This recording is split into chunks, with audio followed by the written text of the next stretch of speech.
Morning friends. CPS ఉద్యోగులు పాత pension కోసం ఈ మధ్య పోరాటం చేస్తున్నట్టు మనం చూస్తున్నాం. అసలు పాత పెన్షన్ అనేది ఎందుకు ఇంపార్టెంట్ అంటే, పెన్షన్ అయితే ఒకటే రకంగా ఉండదు. పెన్షన్‌లో చాలా రకాలుంటాయి. సో, ఎంప్లాయీ రిటైర్డ్ అయినప్పుడు, లేకపోతే ఎంప్లాయీకి ఏమన్నా అయినప్పుడు వాళ్ళకి భద్రత ఉంది అన్న పాయింట్ అనేది ఉద్యోగుల్లో ఒక మంచి ఫీలింగ్ ఇస్తుంది.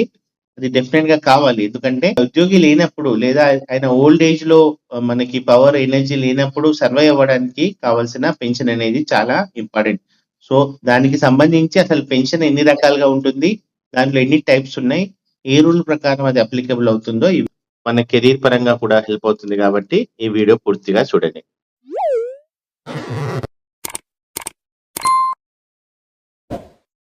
మనకు పెన్షన్ కోసం Telangana revise pension rules 1980 implementation లో ఉన్నాయి.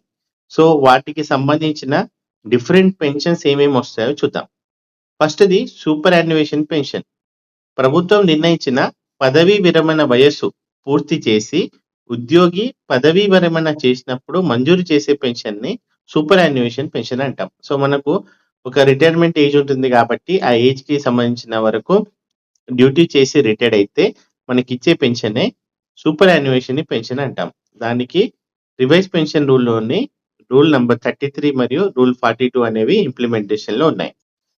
పెన్షన్ ఆన్ అబ్జర్ప్షన్ రూల్ 35 ప్రభుత్వ యాజమాన్యంలోని లేదా ప్రభుత్వ నియంత్రణలోని కార్పొరేషన్ లేదా కంపెనీలో ఉద్యోగి శాశ్వతంగా విలీనం అంటే అబ్జార్బ్ అయినప్పుడు రూల్స్ ప్రకారం మంజూరు చేసే పెన్షన్‌ని మనం ఏమంటాం? పెన్షన్ ఆన్ అబ్జర్వేషన్ అంటాం. దానికి రూల్ నంబర్ 35 అనేది వర్తిస్తుందన్నమాట.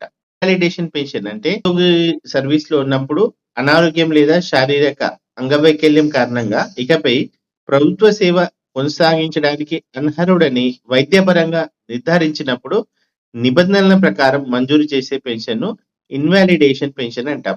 దీనికి సంబంధించిన రూల్ 37 లో మనకు రూల్స్ ఉన్నాయన్నమాట. మరి పిల్లలకి కూడా ఒక రూల్స్ ని బట్టి కంపెన్సేషన్ జాబ్ ఇచ్చే మరి ఆప్షన్ కూడా మేబీ ఎక్స్‌ప్లోర్ చేయవచ్చు.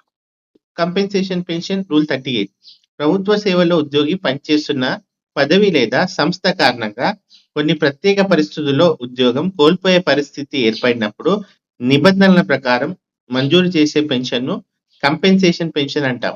దీనికి సంబంధించిన నిబంధన రూల్ 38 లో ఉందన్నమాట. అంటే ఏదైనా ఒక ప్రత్యేక సిట్యుయేషన్‌లో మరియు ఉద్యోగం కోల్పోయే పరిస్థితి వచ్చినప్పుడు ఇచ్చే పెన్షన్‌ని కంపెన్సేషన్ పెన్షన్ అని అంటాం. కంపల్సరీ రిటైర్మెంట్ పెన్షన్ రూల్ 39 ప్రభుత్వం ఉద్యోగిని నిబంధనల ప్రకారం నిర్బంధంగా పదవీ విరమణ చేయించినప్పుడు అర్హత ఉన్న సందర్భంలో మంజూరు చేసే పెన్షన్‌ను కంపల్సరీ రిటైర్మెంట్ పెన్షన్ అంటాం. దీనికి సంబంధించిన నిబంధన రూల్ 39 లో ఉంది. అంటే కొన్ని సందర్భాల్లో మనకు పెనాల్టీస్ ఉంటాయి సర్వీస్‌లో. మేజర్ పెనాల్టీ ఇది.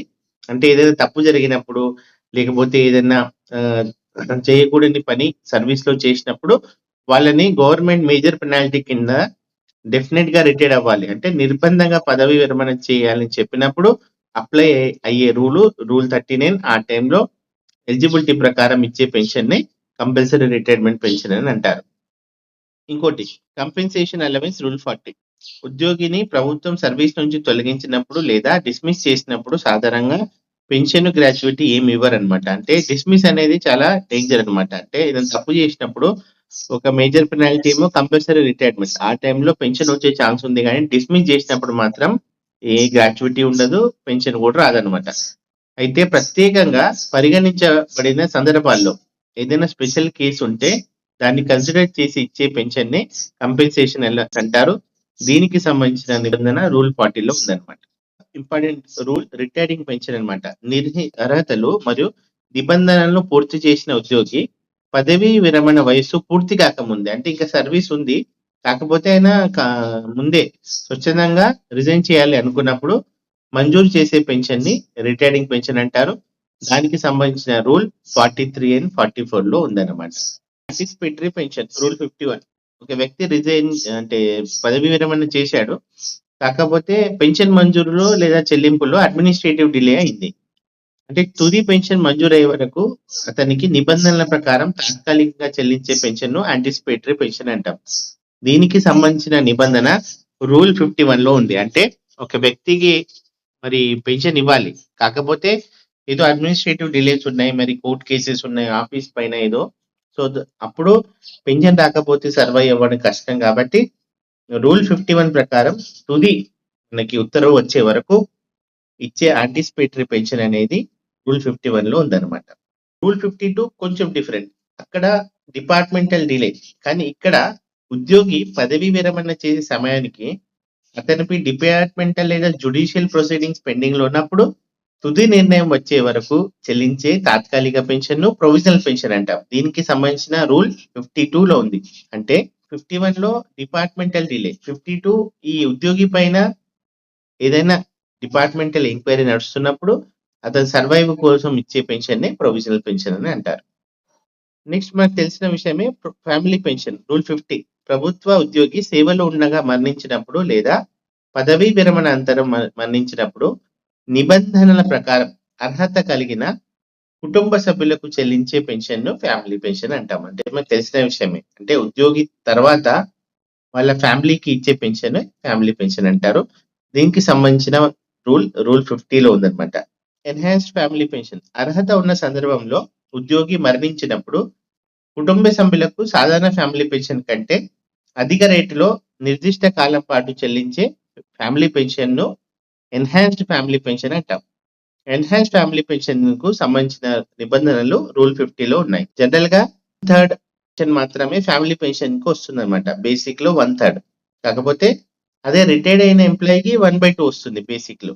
ఎన్హాన్స్డ్ పెన్షన్ అనేది మనకి ఇచ్చే ఎక్కువ పెన్షన్ అనమాట. అంటే ఇది 7 సంవత్సరాలు లేదా ఉద్యోగి 60 సంవత్సరాలు వయస్సు చేరే వరకు ఏది ముందుగా వస్తే దానికి ఎండ్ అయ్యి మనకు ఎన్హాన్స్ ఫ్యామిలీ పెన్షన్ ఇస్తారు. అంటే వాళ్ళకి యాక్చువల్ గా రావాల్సింది 1/3, కాకపోతే 1/2 ఇస్తారు.